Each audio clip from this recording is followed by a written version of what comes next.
I won't let a low-educated man like you date my daughter. A part-time high school? Are you kidding me? I've heard enough about your struggles growing up in a single-parent household. Why don't you just get lost? You're an eyesore." The man in front of me abruptly stood up, grabbed his cup, and splashed its lukewarm contents on me. It wasn't hot enough to burn, but it tore apart the last shreds of my pride.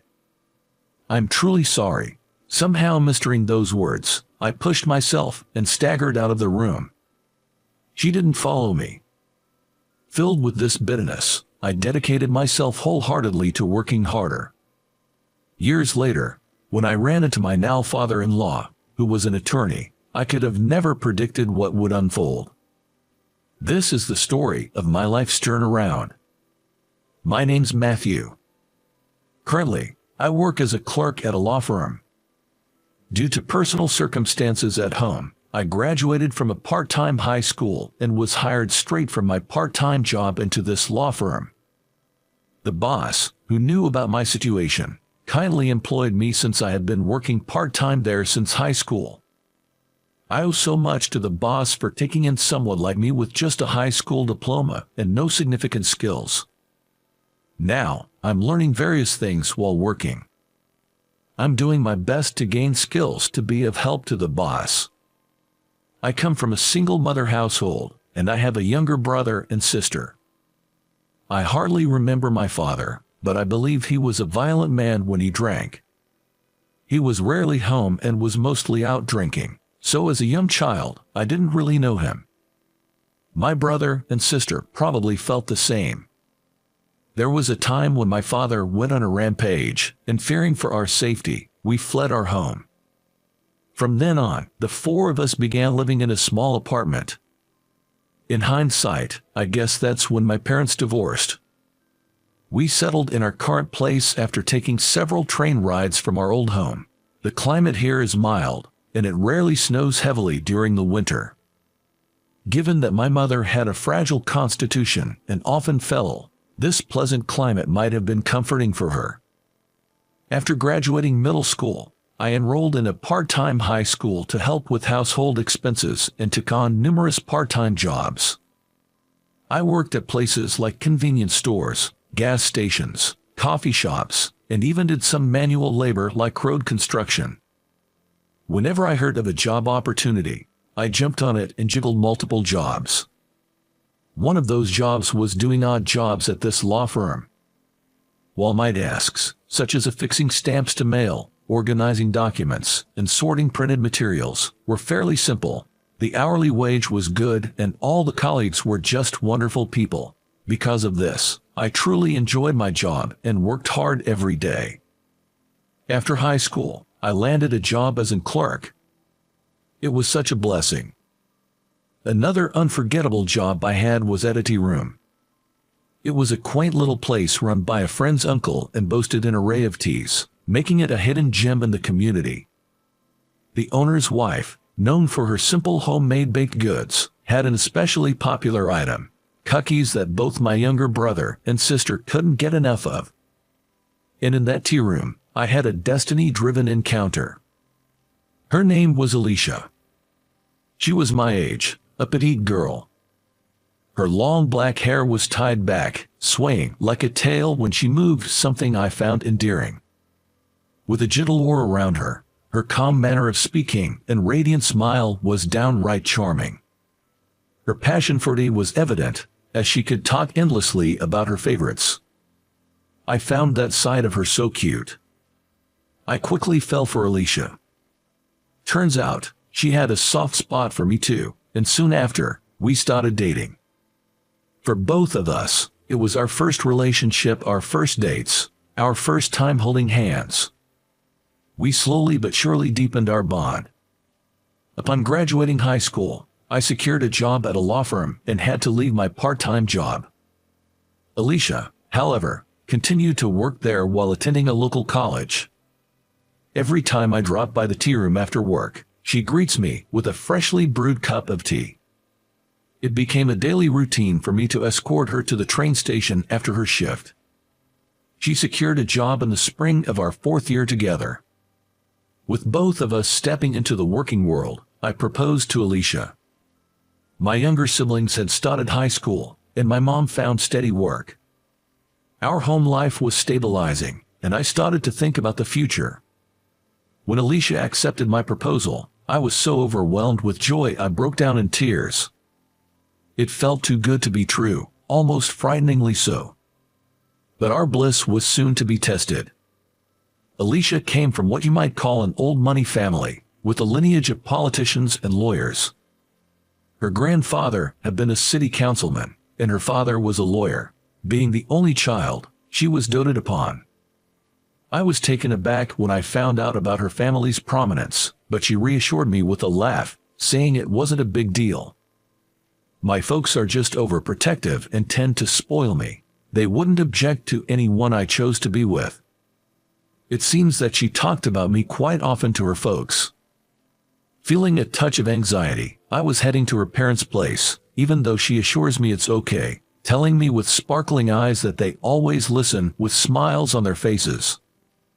Her residence was a large, traditional-style home, enclosed by a grand fence in a quiet suburban neighborhood. Though I'd always dropped her off at the train station, I'd never seen her house before. She'd always turned down my offers to take her home, saying that a car was already coming to pick her up from the station. Seeing the splendor of her house made me reflect on the small apartment I shared with my family. I couldn't help but feel our worlds were so different, intensifying my anxiety. It's old and a bit embarrassing. Saying that, she walked through the gate, but all I could do was shake my head. The person who greeted me was her mother. Her gentle and warm smile was so much like Alicia's that I could definitely see the family resemblance. "My name's Matthew. Nice to meet you." As I bowed and introduced myself, her mother smiled softly and led the way. "My husband will be a bit late from work. I hope you don't mind waiting for a bit." "Oh, it's all right." I was led to a traditional living room adorned with beautiful American paintings and what looked like an expensive vase. She served tea for us. The atmosphere around Alicia and her mother was so similar. Both radiated a calm and gentle aura. Suddenly, the sliding door opened, and a stern-looking man walked in. Without saying a word, he took a seat next to the mother. From the way she served him tea without any introduction, I deduced he must be her father. Hello, my name's Matthew." I straightened my back and bowed deeply.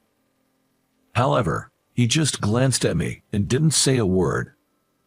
Confused, I looked at Alicia, and she seemed equally bewildered, shifting her gaze between her father and me. Amid the silence, the first to speak up was the mother. "Matthew, please look up. Honey, what's going on?"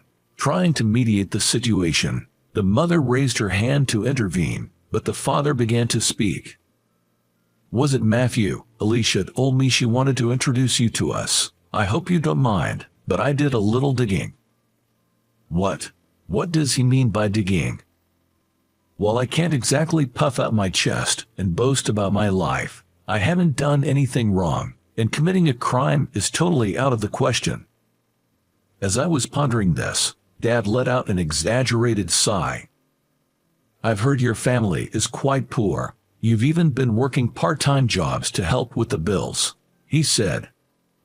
It was the first time anyone had said so bluntly that I was poor. Sure, we aren't rich, but I always thought we lived a typical life. Still, from the perspective of someone from such a prestigious family, I guess my household must seem inferior. Dad continued, "I want Alicia to have a life that's more than just average happiness. That's a parent's heart. Someone broke like you is out of the question." I was deeply shocked by those blatant and malicious words. Seeing my reaction, Dad smirked. It was clear as day that he was trying to corner me even more. "You only graduated from a night high school and didn't even go to college. What kind of job can a high school grad get? What kind of qualifications can you earn? Becoming a lawyer like me? Dream on. I want Alicia to marry a man even more respectable than me. You're not even in the running." Alicia looked as stunned by her dad's words and seemed at a loss for what to say. I was so shocked, I couldn't even lift my head. I won't have my daughter marry an undereducated man like you. Are you making a joke by just graduating from a night school? I've heard enough of your sob stories about growing up in a single-parent home. Why don't you just scram? You're an eyesore. Dad abruptly stood up and, in his rage, grabbed his teacup and splashed its contents at me. Thankfully, the tea was lukewarm, so I didn't get burned. However, my already fragile pride was now completely shattered. I'm sorry. I somehow managed to utter those words, forcing my trembling legs to carry me out of the room. She didn't come after me. That night, I received an apologetic message from Alicia. She expressed her apologies and mentioned wanting to meet and talk, but I replied that I couldn't see her again. After being berated like that, I didn't feel I could sit down and have a calm conversation with her. My self-esteem was in tatters, and I felt like anything said to me would just make me feel even more insignificant. I couldn't find a way to measure up to her father. Marriage seemed impossible. In the end, we chose to part ways. And then, 10 years flew by. 10 years later, we were both 32. I'm still working at the same law firm. I've gotten my national certification, and the busy days have helped me forget the past. I hadn't been in touch with Alicia since that day. I heard she got a job and moved out of her parents' home. By the third year, she had been transferred out of state. I couldn't bring myself to respond to her messages. Yet, I still can't forget her. I feel I might never be able to love someone else for the rest of my life. Trying to escape those thoughts, I've immersed myself in my work. Matthew, if you are going to the courthouse, could you drop off these documents for me? A senior lawyer called out to me as he was about to leave. Today, I was scheduled to accompany the director to the courthouse. At the request of a senior colleague, I readily agreed and took the car keys. The director is like a second father to me. I've been under his wing since high school, so no matter how hard I try, I can't outshine him. He's always smiling and is a great personality, but I heard from a senior colleague that in his younger days, he was known as the Demon Nash. Even though I've been working here for 10 years, I'm still at the bottom of the pecking order in the office. That's why, when the director goes out, I often accompany him, acting like a secretary. Though it's not really my job anymore. When we arrived at the local court, similar to a county court, I parted ways with the director to deliver some documents a colleague had entrusted me with. These are probably documents for the next trial. Given the rush, today might be the deadline. After submitting the documents, I was heading to the restroom when I spotted a familiar face. I thought I might be mistaken for a moment, but it's a face I couldn't forget. He, seemingly an authority figure, was walking towards me. I tried not to make eye contact and nodded while looking down. But that man, Alicia's father, stopped right in my path. Well, aren't you the overconfident guy who proposed to my daughter despite having no college degree? I had hoped he hadn't recognized me, but I was wrong. I remained silent, keeping my head down. What are you doing here? If you're being sued, do you need my help? Someone like you, without an education, probably knows nothing about the law, right? Alicia's father sneered, suddenly changing his expression. It was a look of pure fury, so sudden it sent chills down my spine. You said something to Alicia, didn't you? Ever since that day, she's stopped listening to me. She was always such a good, obedient girl, but now it's as if she's under a bad influence. I have no idea what you're talking about. I haven't been in touch with Alicia since then. Your accusations make no sense to me. Oh really? You think you can just brush me off like that? Listen here, lowlifes like you can't even hold a conversation with sophisticated people like Alicia and me. Know your place and cower in it. Never show your face around me again. That might be a little difficult for you. Out of place, a laid-back voice echoed in the area, and the person who appeared was Director Nelson. "Oh, Mr. Nelson, why are you here?" The one who exclaimed in surprise appeared to be Alicia's father's boss. Shocked, he bent forward in a right angle to greet the director. "This is a courtroom, right? Isn't it normal for attorneys like us to be here?" The director, laughing, addressed the boss, while Alicia's father looked on in disbelief. "Oh, come on. Haven't you also served as the president of the Bar Association? You're a giant in the legal community, aren't you?" "Well, it's just that I've been around long enough to be known by many. Being an attorney, it's only natural to come to a courtroom, right? More importantly, what's up with our Matthew?" Director Nelson gave me a light pat on the shoulder and looked towards Alicia's father. His face was smiling, but his eyes weren't. I knew that look all too well, having worked alongside him for many years. When he made that face, it usually meant he was upset. "Matthew here is my protege. He's a top-notch lawyer." "What? A lawyer? But didn't you only graduate from an evening high school?" Alicia's father looked at me with an incredulous expression. I simply nodded in confirmation. That was the case 10 years ago, but thanks to Director Nelson's guidance, I was able to become a lawyer. Did you know even someone with just a high school diploma can become a lawyer? On my suit, there's a lawyer's badge, but it seems Alicia's father didn't notice. When I broke up with her a decade ago, seeing how devastated I was, Director Nelson had suggested I study to become a lawyer. You don't necessarily need a college degree to become one. It was a challenging path, but I decided to take it on, thanks to Director Nelson's encouragement and rigorous training. Somehow, I passed the preliminary and bar exams on my first try and completed my legal training to become a lawyer. Director Nelson and my colleagues at the firm were all thrilled and celebrated with me. That was 5 years ago. Matthew has always been exceptional. He passed all his exams on the first go. Since high school, he's been honing his skills with our senior staff here, so he's very hands-on and proactive. I plan on having him as my successor. Hearing Director Nelson's words, I couldn't help but blush. Alicia's father looked at me, clearly taken aback. "Oh, by the way, for the upcoming trial, Matthew will be the lead attorney for the plaintiff. I believe you're representing the defendant, aren't you? It'll be interesting to see how this plays out, won't it?" Director Nelson said with a sly grin. His villain-like demeanor made me smile too. I've been mentored by this man for over a decade, so there's no way I'm backing down. I'm determined to show I can beat even the best lawyers out there. Seeing our confidence, Alicia's father turned pale. His boss was even trembling. "Well, see you around." With that, we left the scene.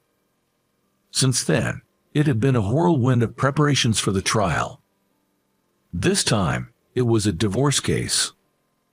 Although mediation was attempted, the husband, the defendant, wasn't satisfied, taking the case to court. From our side, the main issues were securing the divorce and claiming alimony. The wife, our plaintiff, was resolute in her desire for divorce and had amassed a lot of evidence pointing to infidelity and domestic violence. The contents of the medical report submitted were so shocking that I found myself grimacing, and I was determined more than ever to win. On the day of the trial, I reassured the anxious plaintiff. "Don't worry, you're not fighting this battle alone." But, of course, I'm not fighting this alone either. I'm always being helped by my colleagues and staff at the office. That's why I truly believe there are people standing behind me, supporting me. Isn't it the same for you? You've mentioned that your kids, your parents, and even your friends are all cheering you on, haven't you? Let's give it our best shot, together. Yes. And so, we took on the case and came out overwhelmingly victorious. The husband's arguments were all over the place, lacking any sincerity. Using that to our advantage, we were able to win the desired alimony of $30,000. Of course, the wife was granted custody. Child support was set at $1,000 monthly, and a lump sum payment was agreed upon until the child reaches adulthood. Everything went as we hoped. After hearing the verdict, the defendant hung his head in dismay. It seemed like Alicia's father was suggesting an appeal, but not wanting to endure any more humiliation. The trial was concluded then and there. "Hey," someone called out as we were leaving the courthouse. I knew there was only one person who would call out like that in such a high-handed manner, and sure enough, it was Alicia's father, glaring at me. "Don't get too cocky. So what if you're a lawyer? Without a proper education, you're never going to make it big. I won't have someone without a degree acting all high and mighty. I admit I don't have the educational background, but is that really necessary to defend someone? What? I became a lawyer to stand up for the weak. I don't care about climbing the corporate ladder. I can't stand people who oppress those in a vulnerable position, and I certainly won't tolerate those who misuse the power they're entrusted with." Humph, young blood, that's just idealistic nonsense. Maybe, but it's something I believe a lawyer should never forget. "You insolent man. I can't even deal with you." With that, Alicia's father stormed off. To suffer such a defeat after looking down on his opponent must have been a huge blow to his pride. Reflecting on it, I felt a bit vindicated about my past decisions. A few days later, an unexpected visitor arrived at the office. "Alicia, it's been a while." Alicia, still as beautiful as ever, smiled, though she appeared a bit worn out. Alicia came to discuss something about her parents. The clerk who heard the conversation informed me of this. About her parents. When I asked that, Alicia, with tearful eyes, pulled out a few photographs. In them was Alicia's father. The man in the pictures was seen getting intimate with a woman other than Alicia's mother. There were multiple photos, all with different settings and outfits, suggesting potential evidence of infidelity. My dad used to dote on me and my mom, almost smotheringly, treated us like birds in a cage. I only realized something was off about 10 years ago. Up until then, I thought it was normal, but something happened that made me realize his thinking was twisted, and I left home. But it seems like over these 10 years, with me gone, my mom has been even more controlled by him. She rarely leaves the house and spends her days being berated by him at home. She used to love going out, but now she's afraid of upsetting him. Can't we get them divorced? At this rate, my mom will break.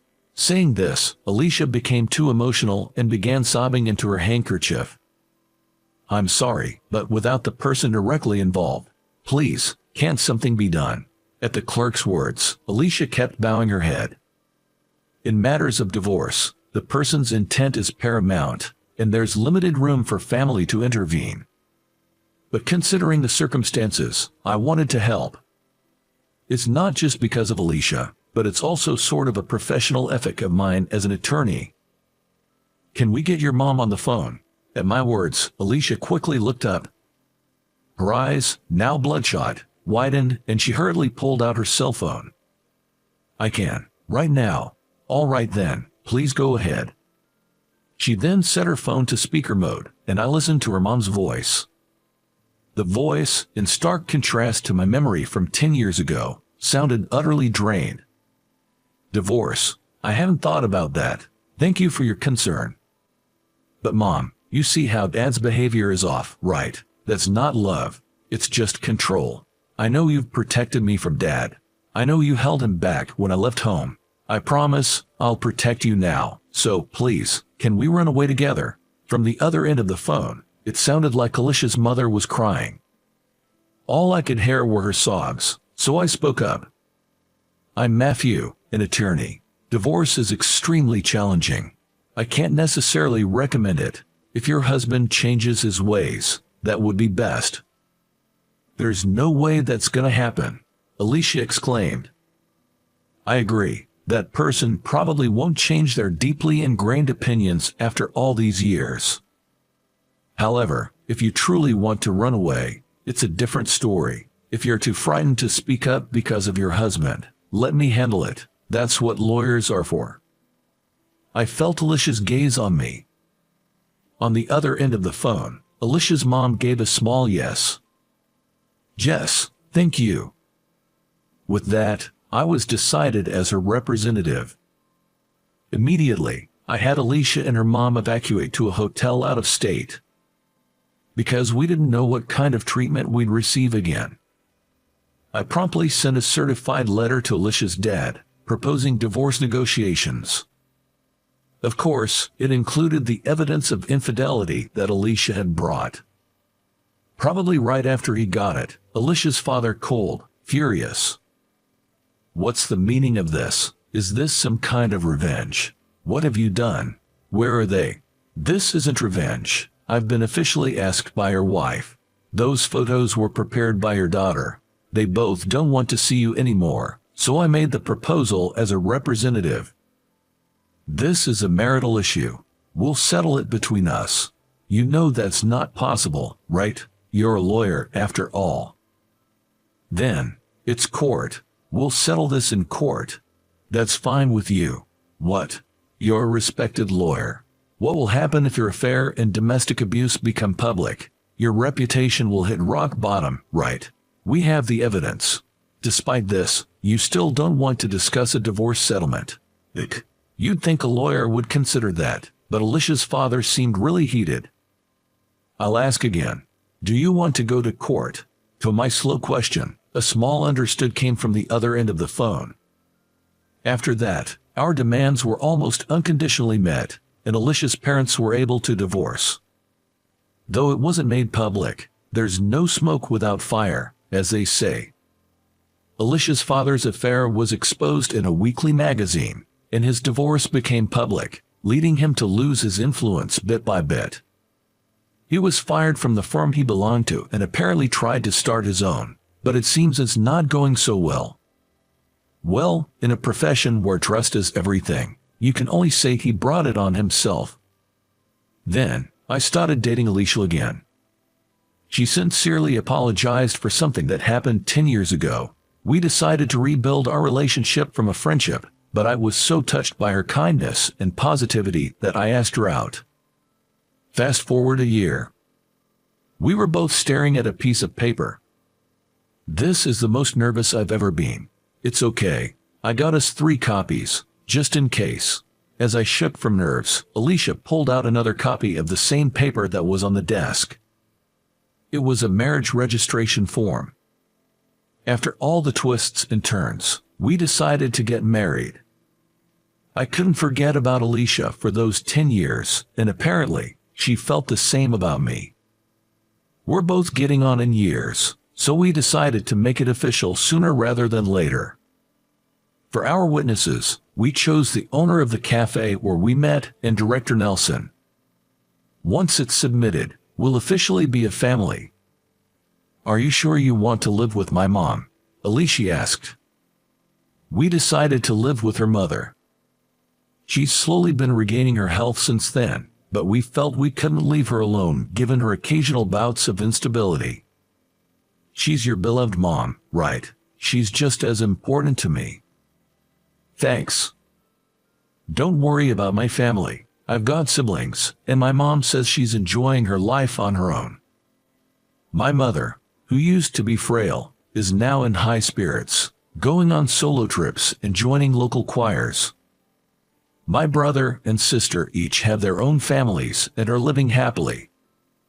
Suddenly, I looked up at the sky. It was a clear day with not a cloud in sight. Being able to submit our marriage registration on such a day, I feel truly blessed. I'm so happy. I couldn't help but voice my feelings. I used to struggle just to get by and couldn't really feel happiness, but now I have the person I love right by my side. Everyone around me lives with smiles on their faces, making those tough days seem like a lie. Back then, when Alicia's father scolded me harshly and threw his tea at me, I felt so humiliated and sad, but in a way, I think that experience led me to the life I have now. If I hadn't been so put down then, I might never have aimed to become a lawyer. I might not have put in the effort to get to where I am now. Maybe, in a way, I could even think of him as a benefactor. But still, I can never forgive what he did. You can't always say hard work pays off, but I can definitely say I'm glad I worked hard back then. It might be hindsight, but I'm happy now. Beside me, my girlfriend laughs. I smile back at her and tightly squeeze her hand.